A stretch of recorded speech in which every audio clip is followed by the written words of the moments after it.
Welcome to the show. Come take a seat, where strange objects appear at least once a week. From yard sales to thrift stores we scramble, buying weird records and art. It's often a gamble. Show and tell, come take a ride through the mysteries of strange and peculiar finds.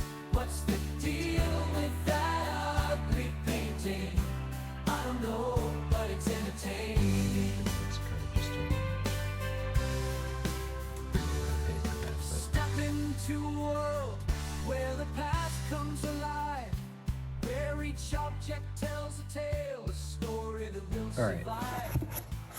Get down to which cards do I need still. Just gonna grab a couple at a time because I don't. Now it's card number 1. There we go. Alright, the goal for this series is going to just be going through my 1961 set in progress.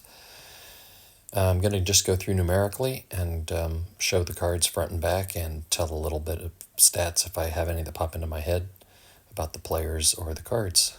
Let's go. Here's card number 1, Dick Groat.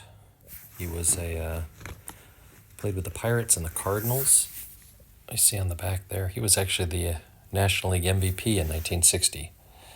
Dick Groat, 2-time World Series champion. Oh, here's Roger Maris. It's a nice card. His eyes are super blue in this card. I think it almost looks like the artist colored him in, but let's hope someone didn't color in the one on my card. 61 was the big year for Maris and Mantle. I think on the back, I can't see, but I think he hit, was it 36 homers the year before, or 39 homers? Decent home run year before the big record. Still looks really young in this picture. Not haggard and Dusty. tired out from the Static must be really ordeal. pretty nice. I don't know what that choir.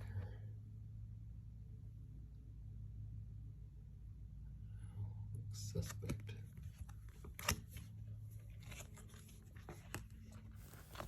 I don't have a lot of information about John Buzzhart, but it fits in my sub-collection of 420 related cards.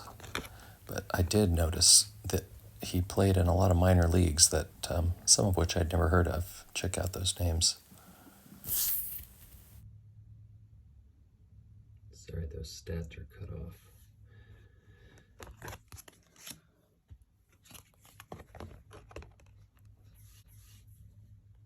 Gotta keep it wiped down here. Lenny Green was a Detroit native. Played with a bunch of different teams, the Orioles, I think the Twins, the Senators, and then he came back to play for the Tigers in 68 when they won the pennant, but according to Wikipedia, he was released in July before they won the pennant, so kind of a crappy end of a career for Lenny.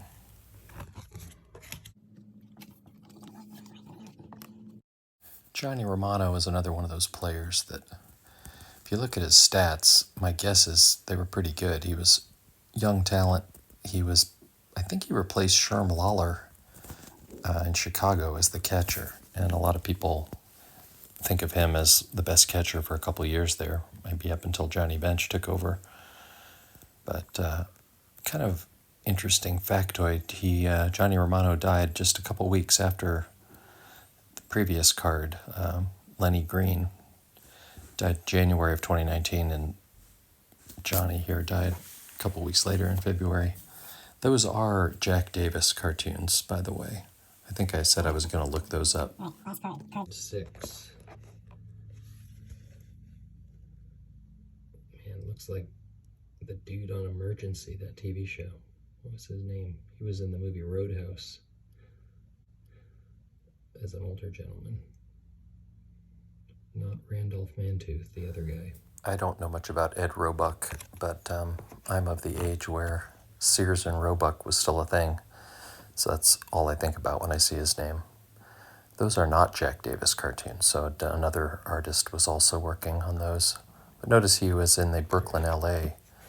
He was in the Dodger Coast to Coast move. All right, that's all for this one.